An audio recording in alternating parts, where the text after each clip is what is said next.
23절, 24절.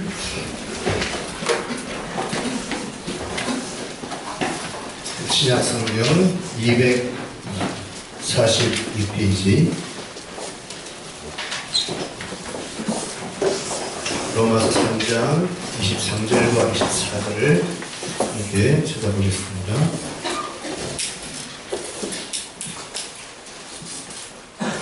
신약성경 242페이지요.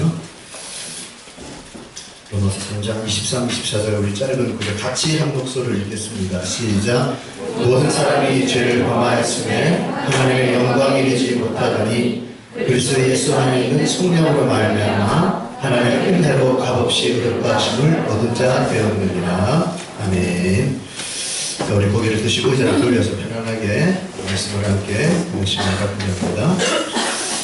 엊그제까지만 해도 우리가 뭐 춥다 하고 이렇게 얘기했는데요. 이제 어느새 4월이 시작되고 기온이 뭐 초여름을 느끼게 하는 굉장히 그런 따뜻함을 넘어서 더운 그런 봄날이 시작이 되었습니다. 그러니까 갑자기 기온이 급격하게 상승하듯이 이 4월 달에도 저와 여러분의 신앙, 하나님에 대한 열정이 뜨겁게 올라가기를 주의 이름으로 축원합니다. 역사님 한번 인사합시다. 신앙의 열정으로 충만하십시오. 인사합시다. 신앙의 열정으로 충만하십시오. 오늘 주민이가 아주 노련하게 딱 기자앉아가지고 성대형이 충만 얼마나 귀여운지 옷을 얼마나 귀여워 죽겠어요. 지연이도 귀여웠는데 우리 주민이가 더 귀여운 것 같아요. 얼마나 우젓하게 앉아있는지 참 보기 좋은 것 같습니다. 자, 우리 어린아이들에게 갑자기 이제 생각, 어린아이들에게 우리 이제 뭐 설교를 하거나 어떤 얘기를 할 때 아이들이 그 얘기를 들을 때마다 가장 깔깔깔 웃고 좋아하는 그 얘기의 주제가 뭔지 아세요? 맞아요. 똥이에요. 설교 시작하는 똥들이 죄송하지만 아이들에게는 이 똥이라는 단어 하나가 그냥 갈갈갈갈 넘어갑니다. 그러니까 똥 그래도 그냥 웃어요. 그 정도로 아이들의 뇌리 속에는 이 단어가 굉장히 좋아하는 그런 단어인데 우리 성도들에게 목사님이 말씀을 전하실 때 성도들에게 말씀을 전하실 때 성도들이 굉장히 좋아하고 가장 바라고 듣고 싶어하는 주제가 뭐 같아요? 네? 복. 맞아요. 우리 한국교회 성도들은 우리 교회 성도들은 아니겠지만 일반적인 교회에서는 이 복에 관한 얘기를 하면 모든 성도들이 굉장히 좋아하고 기다려지는 그런 주제가 될 수 있겠죠. 근데 이와는 반대로 성도들이 설교 시간에 가장 듣기 거북하고 불편하고 별로 안 좋아하는 주제는 뭐 같아요? 네, 맞아요. 죄 얘기예요. 죄 얘기하면 굉장히 불편합니다. 오늘 설교 제목이 뭐냐? 죄 이야기. 이것도 1일. 몇 번까지 가려고 죄 이야기 1이에요. 참. 그렇게 죄 얘기 한다니까 어떤 분은 야, 너 목사님 또 회개하러 강산 또 들리게 생겼다. 피대 올리겠다. 근데 제가 늙어가지고 못해요. 기가 오늘 빠졌는지 50 넘어가니까 그걸로 이제 소리도 못 지르겠고 이제 은퇴를 준비할 때가 아닌가. 너무 걱정 안 하셔도 되는데 혹시 여러분 가운데 저희 일이니까 다음 주부터 한 몇 주 쉬어야 되겠다. 왜? 또 강단에서 뭐 회개하라고 두드리고 갈 것 같으니까 너무 걱정 안 하셔도 돼요. 그리고 하나님이 우리에게 죄 얘기하는 것은 여러분 뭐 야단치고 꾸짖고 뭐 쫓아내고 막 여러분 정죄하고 비난하는 그런 게 아니라 우리 보고 죄에서 이기게 하고 죄에서 자유케 하고 죄에서 우리를 거룩하고 성결하게 하려고 하시는 걸 여러분 아시죠? 여러분 절대 미워서 목사를 통해서 여러분 회개를 촉구한다는 게 여러분 미워서 그런 게 아니라 우리를 날마다 성결하게 해주시기 위해서 주시는 거지 절대 그 죄에 대해서 여러분 얘기한다고 그걸 불편히 여기거나 거북하게 여길 필요가 없는 거예요. 통상적으로 우리 이제 성도들이 이 죄에 대해서 두 가지의 잘못된 극단적인 태도가 있습니다. 뭐냐면 하나는 율법주의적인 관점을 가지고 신앙생활 하는 분들이 많아요. 이거 어떤 사람이냐면 교회에 나와서 말씀을 들으면 뭐 이것은 죄다, 이건 죄가 아니다, 율법에 관한 설교를 하잖아요. 그러면 이제 솔직히 우리가 율법대로 잘 살지 못하죠. 그걸 아니까 예수님이 십자가 달려 돌아가셨지. 우리가 뭐 하나님이 다그치고 야단치면 율법대로 살면 예수님이 십자가 왜 죽겠습니까? 그죠? 계속 다그치고 하루에 성경 100장 읽어. 그래 구원받아. 하루에 기도 6시간 해. 그러면 구원받아. 그러면 그렇게 하지. 예수님이 그렇게 깜빡이 죽을 이유가 없잖아요. 그래서 우리 다 하신단 말이에요. 근데 우리는 이제 율법대로 못 살아요. 못 사니까 자꾸 마음에 어떤 인간적인 죄책감, 예? 그럼 죄책감을 자꾸 눌려가지고 교회를 나와 신앙생활 하는데도 감사와 기쁨이 하나도 없어. 늘 성도가 부담이고 불편이고 외롭고 힘들고 감사도 없고 기쁨도 없고 그렇게 여러분 살아가는 유형의 사람을 율법주의 관점이라고 해요. 죄에 대해서 눌려 사는 거죠. 기쁨이 없어요. 또 하나 정반대의 극단은 뭐냐면 율법 폐기론적인 관점이 있습니다. 율법 폐기. 무슨 말이냐면 야 예수님은 구원받았는데 뭐 죄가 어때? 다 예수님께서 그것 때문에 십자가를 돌아가셨잖아. 다 우리 죄 용서 받았잖아. 목사님 설교 시간에 성경 공부할 때 과거, 현재, 미래까지 다 용서했다 그래서 뭐가 문제야? 이런 생각을 하고 죄에 대해서 죄 의식조차도 별로 못 느끼고 세상에 나가서 마음껏 죄 짓고 또 교회 들어와서는 그 다음 또 은혜 받고 세상에서는 죄는 죄대로 짓고 교회에서는 은혜는 은혜대로 받고 이렇게 살아가는 유형의 사람들, 율법을 폐기해버리는 그런 태도. 소위 우리 주위에 구원파라고 하는 이단이 이런 식의 죄에 대해서 방종하는 삶을 살잖아요. 우리들도 구원파는 아니지만 이런 율법 폐기론적인 관점을 가진 성도들은 밖에 나가서는 죄는 죄대로 짓고 교회 들어와서 그냥 입술로만 회개하면 교회가 도적의 꿀이 돼요. 도적의 꿀이. 도둑놈이 들어와서 숨는 장소가 교회입니다. 입술로만 회개하고 또 나가서 마음대로 살고 전혀 어떤 죄의식조차 없는 죄책감은 아예 없고 죄의식도 없이 살아가는 이런 유형의 태도를 우리가 바로 율법 폐기론적 관점이라고 얘기를 하죠. 그래서 이 두 가지의 태도 다 사실 옳지 못한 것입니다. 그래서 오늘 우리는 몇 주간에 걸쳐서 죄에 관한 얘기를 할 텐데 오늘은 이 죄 얘기 가운데 뭘 얘기하느냐, 죄가 우리에게 얼마나 심각한 것이었는가, 또 성경에 말하는 죄란 게 도대체 무엇인가. 많은 분들이요 솔직하게 이런 생각을 합니다. 내가 이런 죄인이지만 내가 정말 구원받지 못할 정도로 내가 때려 죽인 죄인인가. 나는 사람 죽인 일도 없고 사기친 일도 없고 뭐 거짓말 한두 번 정도 했건 모르겠지만 그 정도 뭐 특별히 내가 막 간음한 죄도 없고 도둑질한 것도 없는데 내가 정말 죄인인가 라고 생각하고 여기는 분들이 교회 안에 상당수가 많아요. 그래서 오늘 우리는 말씀을 통해 죄 이야기 첫 번째로 이 죄란 것이 얼마나 심각한 것인지를 한번 생각해보고 그럼 이 심각한 죄란 게 도대체 무엇인지를 오늘 말씀을 통해 한번 보고자 해요. 여러분 죄의 심각성은 성경에 너무 잘 나와 있잖아요. 이 세상에 수십억 권의 책이 만들어졌을 텐데 이 인류 역사를 만들어진 그 책 가운데 죄의 기원, 죄의 출발을 얘기하는 책은 유일하게 성경밖에 없어요. 그것도 창세기 3장에 보면 하나님이 세상을 만드시고 그리고 사람을 지으시고 그 사람에게 모든 세상을 다스리는 축복과 권세를 줬어요. 만물의 통치권을 줬는데 딱 하나님이 선악을 알게 하는 나무의 실과만큼은 더 먹지 마라. 에덴 동산 중앙에 있는 그 나무의 실과는 먹으면 너 죽는다라고 하나님이 약속을 줬습니다. 그런데 여러분 잘 아시지만 창세기 3장에 아담과 하와가 뱀의 유혹을 받아서 그걸 먹으면 죽는 게 아니라 너 하나님처럼 돼. 하나님처럼 돼. 거기에 빠져도 이제는 하나님의 다스림 속에 하나님의 지배 속에 사는 자가 아니라 우리도 이걸 먹고 하나님이 되자. 하나님은 의존적인 삶을 사는 것이 아니라 독립적인 존재가 되자라는 생각을 하고 그걸 따먹는 순간 하나님과의 관계가 깨어지면서 아담과 하와가 죄를 짓게 되고 이걸 성경적으로 원죄 가장 근원적인 죄예요. 그 원죄를 짓는 순간 아담과 하와가 죄인이 되자마자 그 아담과 하와 다스리던 자연 만물이 죄로 타락하기 시작했습니다.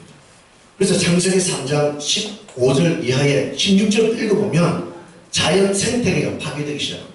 그래서 악하고 더러운 것들이 생깁니다. 엉겅퀴와 가시덤불 같은 쓸모없는 것들이 생겨나기 시작하죠. 그래서 자연재해, 기근, 가뭄, 홍수, 지진이 그때 싹 다 생긴 거예요. 이 세상은 어느 시기에 그런 일을 하겠습니까? 기근이 왜 생기느냐? 홍수가 왜 생기느냐? 지진이 왜 생기느냐?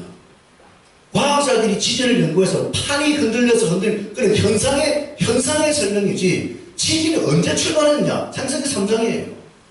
생태계가 다 파괴되잖아요. 육신의 질병이 왜 생깁니까? 창세기 3장이에요. 완벽한 자연 환경이 죄 때문에 파괴되는 거예요. 그래서 자연 생태계가 파괴되면서 생태계가 흔들리면서 육신의 실명이 찾아오고 우리 인류에게 어마어마한 재앙이 온 게 바로 죄 때문에.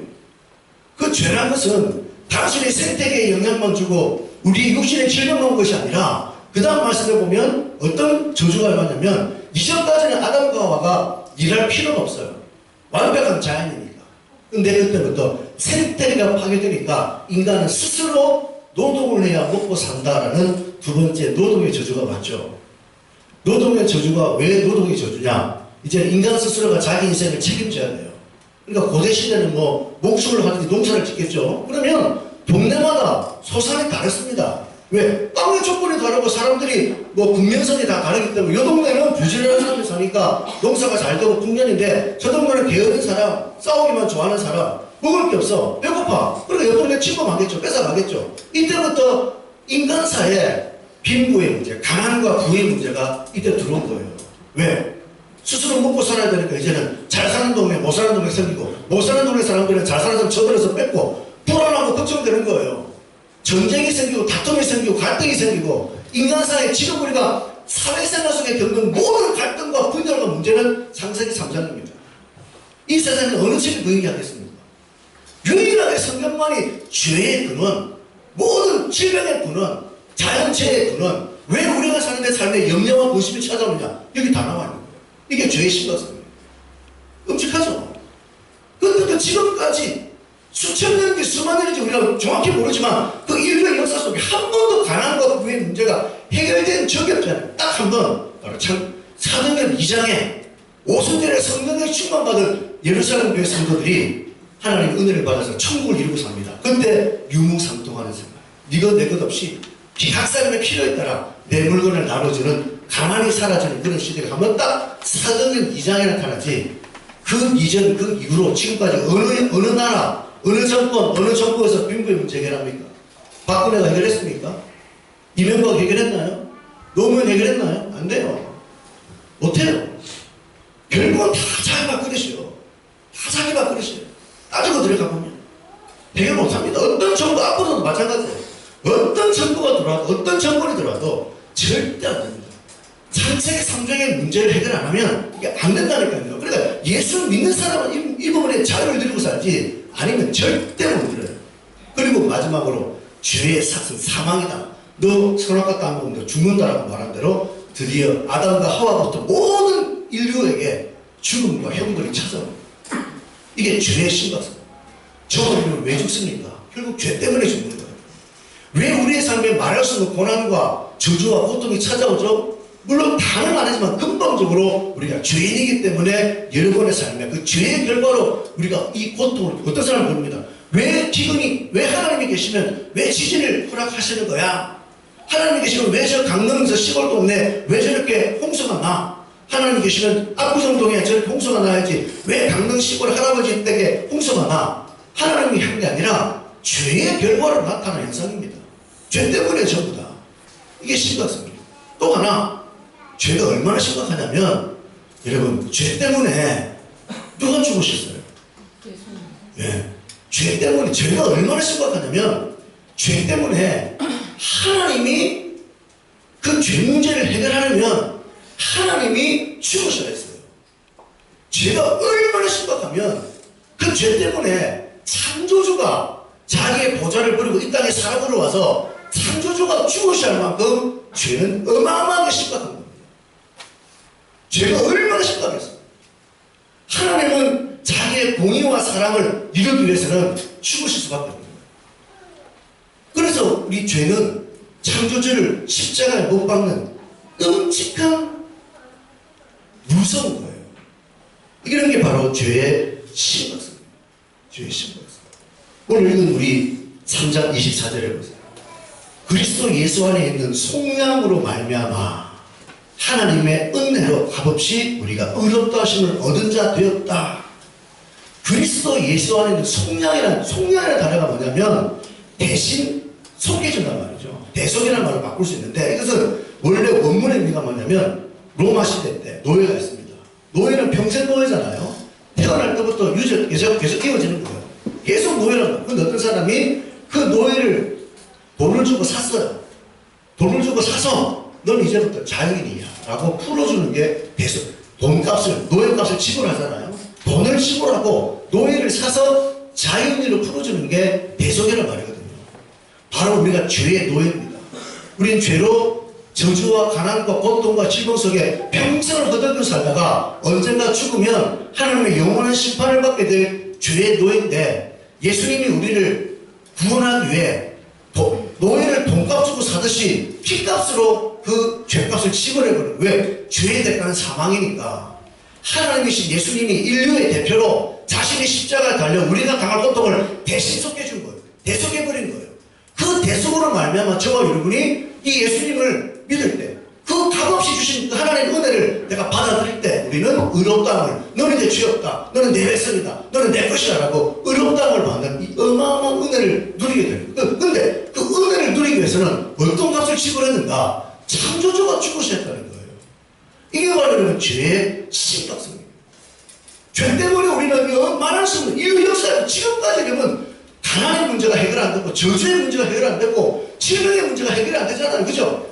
아무리 과학과 산업이 발달해도 절대 해결 안 됩니다. 왜? 창세기 3장의 답을 못 얻으면 안 된다니까요. 과학자들은 신을 모르는 사람이 대부분이니까 현상을 없애려고 안 돼요. 근본의 문제가 이건데 일본에서 못 빠져나오면 여러분 죽을 때까지 여러분들 못 태어나요. 그래서 예수 믿는 게 얼마나 중요하냐? 창세기 3장 문제 해결해버리는 거잖아요. 복음이 얼마나 놀라운가? 그 문제 해결해버리니까 복음을 믿는 사람은 이런데 지배를 안 받아요. 지배를. 예수 믿는 게 얼마나 놀라운 건데.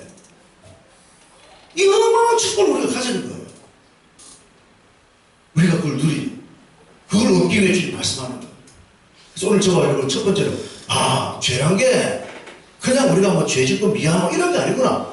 우리의 역사 속에 어마어마한 재앙을 불러온 게 죄구나. 그리고 개인적으로도 마찬가지로 여러분이 죽을 수밖에 없고 고통받는 게 결국은 따지고 보면 죄거든요. 이 심각한 거예요. 그리고 죄란 것은 하나님이 죽으셔야 할 만큼 너무너무 심각한 문제였다는 거예요.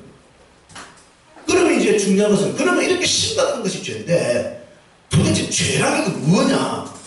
죄라는 것이 뭔지를 알으셔야 돼요. 통상적으로 죄 그러면 대부분 많은 사람들이 윤리 도덕적인 것을 죄라고 여깁니다. 예를 들면 살인, 또 뭐 있어요? 죄. 간음, 또 도둑질, 그죠? 조금 더 이제 약간씩 한 단계 내려오면 거짓말, 사기, 조금 더 내려오면 미움, 증오, 이런 것들 우리가 죄라고 생각합니다. 그죠? 이게 통상적으로 세상 사람들이 가지고 있는, 또 심지어 교회를 다니면서 가지고 있는 죄에 대한 개념이 이런 윤리 도덕적인 면인데, 성경이 말하는 죄는 전혀 달라요. 물론 그것도 죄에 속하는 한 부분일 뿐이지, 성경에 규정하는 죄란 것은 지금 우리가 말하는 윤리 도덕적인 면과는 상당히 거리가 있습니다. 그리고 죄의 범위가 어마어마하게 포괄적이에요. 우리가 죄가 뭔지를 모르면, 내 죄인됨을 모르니까 십자가 은혜가 별로 안 큰 거예요. 왜? 너는 간음한 적도 없어. 너는 살인죄 지은 적 없어. 별로 난 미워하지도 않아. 나 거짓말을 몇 번밖에 안 했어. 근데 내가 죄가 이거밖에 안 되는데 십자가가 뭐 그리 크겠습니까? 뭐 눈물이 나오겠어요? 내가 죄인됨을 모르는데 별로 십자가 뭐 저렇게 사람들이 울고불고 하지? 예수 참 불쌍하구나. 예수 참 안 된다 이런 생각하지. 저게 내가 당해야 될 것이라는 별로 안 와가지고. 왜? 내가 죄인인 걸 모르니까. 성경의 로마서 5장 10절에 죄가 더한 것은 은혜가 더하다 그러거든요. 내가 빚을 탕감받는데 내 빚을 누가 용서해 주는데 내 빚이 20만 원밖에 안 돼. 누군가 20만 원 갚아주면 고맙습니다 하지만 그렇게 대단하게 고마운 게 아니잖아요. 왜? 20만 원 내가 갚을 수 있는 거야. 근데 내 빚이 2천억이에요. 2천억. 근데 그걸 누가 갚아주면 얼마나 고마워요. 화 갚고도 뛰어다닐 정도로 고맙다 해서 2천억인데. 죄가 흠을 깨달을수록 이 은혜가 큰데, 우리는 솔직히 죄 그러면 윤리 도덕적으로 생각하니까 살인한 적도 없어, 간음한 적도 없어, 뭐 굳이 뭐 우리가 거짓말을 두어 번 한 것밖에 없는데 별로 십자가가 하나도 안 고마운 거예요. 그러니까 금방 돌아서는 거야, 주님 앞에서. 그 은혜를 모르니까. 죄는요, 이런 것보다 훨씬 더 포괄적입니다. 성경의 헬라어에 보면 죄란 단어가 하말티아라고 하는데, 이 하말티아라는 단어는 뭐냐면 그 뜻이 관역에서 빗나가다는 말이죠. 군사가 활을 쏘아요. 활을 딱 쏘면 활을 관역에다 쏘아야 되잖아요. 관역에다가. 근데 활을 쏘면 관역에 쏘는 게 아니라 빗나가는 거예요. 이게 성경은 죄라고 얘기해요. 무슨 말이냐? 우리와 하나님과의 관계가 딱 바르게 되어 있어야 됩니다. 그 관계가 바르게 되어 있지 않는 것을, 관계가 틀어진 것을 성경은 하말티아, 죄라고 얘기를 해요. 그러면 인간이 인생을 살아가는데 창조주와 관계가 바르지 않은 상태에서 살아가는 모든 것은 뭐다? 죄다. 밥 먹는 것도 죄, 공부하는 것도 죄, 일하는 것도 죄, 자식 키우는 것도 죄. 전부 죄입니다. 창조주를 모르고 창조주를 인정하지 않고 창조주와 함께 살지 않고 창조주를 따라 가지 않고 살아가는 모든 삶은 성경은 하말티아. 여러분 공부하는 거, 밥 먹는 거, 옷 입는 거 전부 죄예요. 사람은 하나님의 지으심을 받은 존재. 사람은 하나님의 지으심을 받아 하나님의 명령을 따라 하나님과 함께 하나님을 위해 살도록 지어진 존재잖아요. 우리 성경 보면 아담과 하와에게, 그죠? 나를 위해서 다스리라 그랬잖아요. 하나님 밑에서 다스리는 게 아담과 하와의 임무입니다. 근데 그걸 거역했죠. 이사야서 53장에 우리는 다 양 같아서 그릇 행하여 각기 제기로 가버렸다. 어리석은 양이 목자만 따라가면 인생이 되는데 이 등신 같은 양이 맨날 목자 따라가니까 재미없다고 이 어리석은 양들이 목자를 떠나가 보세요. 그릇 행해 보세요. 어떤 결과가 옵니까? 추위와 맹수와 배고픔과 길 잃어버리고 어둠의 위험 속에 떨다가 죽겠죠. 이게 바로 죄예요. 양은 항상 가축입니다. 목자와 함께 살아야 돼요. 그러면 다 돼요. 오면은 필요 없어요. 떨어지면 물도 주고 밥도 주고 잠도 주고 다 주는데 이 어리석은 양들이 그릇 행을 지키려고 하는 거예요. 이게 바로 성경이 말하는 죄라는 거죠. 그래서 오늘 여러분 3장 23절에 보니까 성경은 죄인을 규정하기를 누가 죄를 범했다고요? 23절에 누가? 모든 사람. 일부가 아니에요. 인류 역사 속에 모든 인간이 다 죄를 범해. 하나님을 만날 수 없다. 모든 사람. 그러면 이제 어떤 사람은 그래도 나는 별로 죄인이 아닌데 뭐 그렇게까지 죄인이라고 얘기하나 할지 모르지만 성경의 규정은 모든 사람이 죄를 범해서, 왜? 모든 사람이 하나님을 알지 못하고 자기 뜻대로 사니까 이게 죄라는 거예요. 이 죄가 얼마나 큰지 아십니까? 자, 예를 하나 들어볼게요. 요즘 사람들이 우리가 전도를 합니다. 여러분 전도하면 전도가 잘 돼요, 안 돼요? 잘 안 되죠. 예수 믿어봐. 교회 나와서 하나님 믿으면 정말 좋아 라고 얘기하면 대부분의 사람들이 이제 이런저런 핑계를 대는데 그 핑계 중에 우리가 많이 듣는 핑계가 이런 핑계가 있어요. 그래, 네 얘기 다 좋은데 솔직히 나는 예수를 왜 믿어야 될지 난 내 필요성을 잘 못 느낀다. 그런 일들 보셨습니까? 예수를 꼭 믿을 필요성을 난 잘 못 느낀다. 그런 친구들 많아요. 특히 요즘 우리 세대. 하나님을 왜 그렇게 믿어야 될지 난 필요성을 별로 못 느끼겠어. 이런 얘기들 많이 합니다. 그리고 이제 뭐라 하냐면 조금 더 이제 우리를 편하게 해주기 위해서 그래, 좋아. 그럼 내가 살다가 하나님이 필요하면 그때 내가 믿을게. 교회 나갈게. 지금은 생각이 없어. 내가 살다가 뭔가 어려움이 닥치고 고난이 찾아오면 그때 내가 하나님 믿을게. 지금은 생각 없어. 만약에 전쟁이라도 나면 그때 내가 하나님 믿을게. 농담으로. 이런 얘기들을 우리 주위의 사람들이 많이 해요. 이런 마음의 심성을 가지고 있으니까 지금 우리 시대에 전도가 잘 안 되죠. 잘 안 돼요. 근데 왜 이런 심성을 갖게 되냐면 지금 우리나라 대한민국 사회가 여러분 1인당 국민소득이 뭐 27,000불입니까? 2만 불 뛰어넘어서 거의 3만 불에 다다른 선진국형 사회, 정말 잘 사는, 지금 우리가 개인적으로 어렵다지만 이 어렵다는 것은 수준이 여기서 어려움하고 저기서 어려움은 차이가 다른 거예요. 그렇죠? 옛날에 우리 50년대 찢어지게 다르죠. 지금 아프가니스탄 이 정도 수준 그때 어렵다 하고 지금 어렵다는 것은 레벨이 완전히 다릅니다. 이럴 때는 우리가 신을 찾지만 지금은 어려워도 수준이 다르니까요. 사람들이 굳이 뭐 신을 찾으려고 할 필요가 없는 거예요. 왜 사람들 다 잘, 웬만큼 뭐 특별한 경우 아니면 보편적으로 한 80% 70% 이상은 다 웬만큼 다 먹고 살아요. 외식도 하고 차도 한 대 두 대 다 굴리고 핸드폰 다 100만 원짜리 뭐 2년에 한 번씩 바꾸고 다 우리가 크게 어려움 없이 다 살기 때문에 굳이 우리가 솔직히 뭐 신을 찾아 나서야 될 이유가 없단 말이에요. 복지도 잘 돼 있겠다 뭐. 학비 없으면 옛날에 전부 다 알바해가지고 뭐 투잡 쓰리잡 해가지고 학교 다니 지금은 뭐 학교 실제 뭐 나라에 실제 가면 웬만큼 다 나와요. 그러니까 뭐 굳이 뭐 신을 찾아야 될 이유를 별로 못 찾는 게 우리 시대란 말이에요.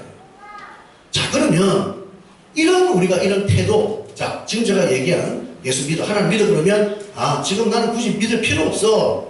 나중에 내가 뭐 시간 되면 사도를 그렇게 할게. 이런 말과 태도가 과연 하나님 앞에 어떨까 한번 내려 우리가 생각을 한번 해보세요. 자, 굉장히 우리가 바른 얘기 같아요. 상식적으로 이해가 돼요. 우리가 상식으로 볼 때는. 근데 이런 말과 태도가 하나님이 들으시기에 과연 어떻겠는가? 이 사람이 칼을 찌른다든가 죽이기를 하지 않았습니다. 그냥 말로 지금은 나 생각이 없어. 다음에 내가 필요하면 그때 신을 찾을게. 교회 나갈게. 하나님 믿을게. 지금은 나는 굳이 필요치 않아 라고 얘기하는 이 사람의 발언이 과연 하나님 보시기에 어떨까? 여러분, 하나님이라는 분이 정말 우리의 필요를 채워줘야 되는 분입니까? 하나님이라는 분이. 지금 이분의 말처럼 사람이 자기 마음대로 살다가 자기 인생을 살다가 나중에 뭐가 일이 잘 안 풀려요. 뭐 사업이 망했어요. 암에 걸렸어요. 이제 그때는 뭐 요지부동이죠. 갈 길이 없잖아요. 사업이 망해버렸습니다. 암에 걸렸어요. 그래서 그때 이제 신이 필요하겠죠. 그래서 이제 하나님께 나가서 하나님 도와달라 그러면 하나님이 그 암에 걸린 사람 혹은 사업 파산당한 사람 꼭 도와줘야 되는 분이냐고요. 하나님이라는 분이. 그게 하나님입니까? 절대 아니라고 생각해요. 그럴 이유가 하나도 없습니다. 왜? 하나님의 위상과 가치를 생각해 보세요. 하나님이란 분은 기독교의 신이 아닙니다. 첫 번째, 하나님이란 분은 지구를 다스리는 신이 아니에요. 하나님이란 분은 이론적으로 만든 신이 아니에요. 하나님이란 분은 이스라엘 신이 아니에요. 하나님은 온 우주 만물의 창조자, 온 우주 만물의 통치자, 영원부터 영원까지. 이게 우리가 성경을 통해 만날 수 있는 하나님의 존재, 하나님의 가치, 하나님의 위상이라는 얘기죠. 자, 그런 하나님을 놓고, 자, 지금 보세요. 우리가 만약에 이런 얘기를 해요. 우리가 누굽니까? 온 우주 만물에는 별이 수십억, 수백억, 아니 그 이상이 몰라요. 별이 행성이라는 얘기죠. 하나님이 창조한 이 온 우주 만물의 하늘에 떠있는 행성과 별들을 보면 수십, 수억, 수백억, 몇 개인지 모릅니다. 은하계도 많잖아요. 그 수십억, 수백억 개의 별 가운데 정말 작은 별똥별 지구라는 행성 안에 지구가 있습니다. 그 지구 안에 아시아라는 대륙이 있는데 아시아 최고 기퉁이 거기에 톡 튀어나온 토끼같이 튀어나온 호랑이처럼 튀어나온 한반도, 그것도 두동강이 났어요. 한반도가 위에는 북한이라고 그러고 밑에는 남한이라고 그럽니다. 그 조그만 아시아의 기퉁이 한반도에 두동강 난 땅에 밑에 남한에 춘천이라는 또 작고 작은 소도시에 20만 30만 사는 그 소도시에 사는 저와 여러분이 만약에 지금은 하나님이 별 필요 없다, 굳이 찾을 이유가 없다, 내가 살다가 뜻대로 안 되고 안 되면 그때 찾아보겠다, 암이라도 걸리면 파산이라도 생기면 그때 내가 하나님 찾겠다라고 말하는 사람의 이 생각과 태도가 뭐 어떻게 생각합니까? 이해가 돼요? 말이 돼요? 하나님 앞에? 지금 이 사람의 생각과 태도는 전부 기준이 자기 자신이에요. 자기 자신이 지금 주인이고 신입니다. 그리고 하나님이라는 존재는 자기 필요에 의해서 필요하면 부르고 필요 없으면 안 부르겠다는 거죠. 여러분, 이것이 결국 내 필요에 따라 내 기준에 따라 하나님을 찾았다 안 찾았다 이런 마음의 태도와 말이라는 것이 하나님 앞에 얼마나 큰 죄입니까? 살인보다 더 큰 죄예요. 이거는 살인, 하나님 앞에 아무것도 안 할 수 있습니다. 자, 보세요. 우리 몸에 지금 항상 세균 비유를 얘기하죠. 세균 비유. 하나님과 제가 세균을 비유 많이 하죠. 우리라는 존재는 하나님 어떤 대상이냐, 우리 몸에 기생하는 세균이 우리 손에 8만 마리, 6만 마리 산다고 그러잖아요. 이 세균의 존재가 나 자신을 누군지 몰라요. 내가 어떤 사람 독사한지도 모르고 나이도 모르고 내 성별도 모릅니다. 여러분들 세균들은. 그러니까 세균 앞에 나보다 하나님 앞에 우리가 더 작은 존재입니다. 왜? 하나님은 온 우주 만물의 창조주니까. 근데 세균끼리 모여가 사는데 세균끼리 서로 죽이고 싸우고 했어요. 그게 내복에 그 대단한 일입니까? 아이고, 야, 큰일 났다, 임마, 이 자식아. 왜 한 마리 죽여? 너 죽어. 나 가만 안 둬. 이 살인이 그 대단한 건가요? 아무것도 아닌 거예요, 그건 하나님 앞에. 근데 세균이, 아까 지금 얘기한 것처럼, 다 필요 없어, 다 필요 없어. 해보세요. 그게 하나님 앞에 얼마나 큰 죄인가. 자기 인생의 주인이에요. 아무것도 아닌 게. 그래서 성경은 모든 인간이 죄인이에요. 모든 인간은 다 죽어야 된다. 모든 인간은. 그래서 우리는 우리 다 마찬가지로 우리 믿기 전에 어떤 생각 가졌습니까? 누구도 하나님에 대해 생각 안 해요. 찾으려고도 안 해요. 믿으려고도 안 해요. 얼마나 우리 하나님께 반항하고 억지로 살고 하나님 대항하고 살았어요. 그런데 하나님은 이런 우리를 너무너무 사랑하셔서 내 손에 세균보다 더 작은 나를 너무나 사랑하셔서 지구에 관심을 가지고 이 땅에 관심을 가지고 하나님이 이런 우리를 살리기 위해 오늘 십자가에 죽으셨다는 거예요. 죄값을 치러줬다는 거예요. 그게 얼마나 놀라운 은혜가 얼마나 큰 축복입니다. 이게 하나님의 사랑이고 하나님의 은혜 아니겠습니까? 그 은혜를 값없이 믿음으로 하나님의 자녀가 되고 우리가 하나님의 자녀의 권세를 가지고 이 땅에 살아가도록 베풀으신 이 주님의 사랑을 안다면 어찌 우리가 그냥 살 수가 있겠느냐. 솔직히 지금도 우리는요, 믿고 살지만 교회를 다니고 믿는다 하지만 여러분 삶 속에 과연 얼마나 여러분 하나님의 가치를 인정하고 하나님의 존재를 인정하는 삶을 사는지를 돌아보세요. 하나님, 예를 들면 말씀과 기도를 하는 것도 우리는 그런 생각을 할 수 있습니다. 죄에 그러면 아니 죄는 살인, 간음, 거짓, 도둑질이지 성경 안 보는 것도 왜 죄냐? 기도하는 게 어때? 기도 안 할 수도 있지. 기도하는 게 왜 죄냐? 이런 말 하는 건 많아요. 그런데 여러분 보세요. 창조주의 가치를 우리가 안다면 이런 게 온 우주 만물의 창조자가 우리에게 이 어마어마한 은혜를 줘가지고 상상할 수 없는 은혜를 줘가지고 우리를 자기가 다 삼아 주셨어요. 값없이 믿음으로 의롭다. 너 내 자녀, 내 백성, 내가 너를 인도할게. 내가 너와 함께 할게. 내가 너를 이끌리라. 약속했습니다. 근데 우리가 성경을 안 봐요. 기도를 안 해요. 조선시대 임금 왕이 다스리는 군주제도 모든 신하들은 매일 아침마다 임금님께 나와서 아련해야죠. 아련. 밤새 별거 없었는지 인사하고 볼일 보러 가잖아요. 만약에 안 하면 바로 그냥 죽어요. 한 나라의 왕도 조선이 뭐 미국처럼 대단한 국가입니까? 아무도 모르는 그런 미개한 국가 조선의 한 나라의 왕 앞에도 신하들이 매일마다 나와서 임금의 지시를 받고 임금께 얘기하고 인사를 드리는데 저와 여러분이 하루를 시작할 때 성경을 안 보는 거예요. 하나님의 말씀을 읽지 않고 기도를 안 하는 게 그게 죄가 아닙니까? 죽어 마땅한 죄예요. 죽어야 돼요. 일이 그래 중요한가요? 그래 바쁜가요? 밥은 다 드시잖아요. 그래서 잠은 다 자잖아요. 간식도 챙겨 먹잖아요. 친구도 만나잖아요. 모임도 가잖아요.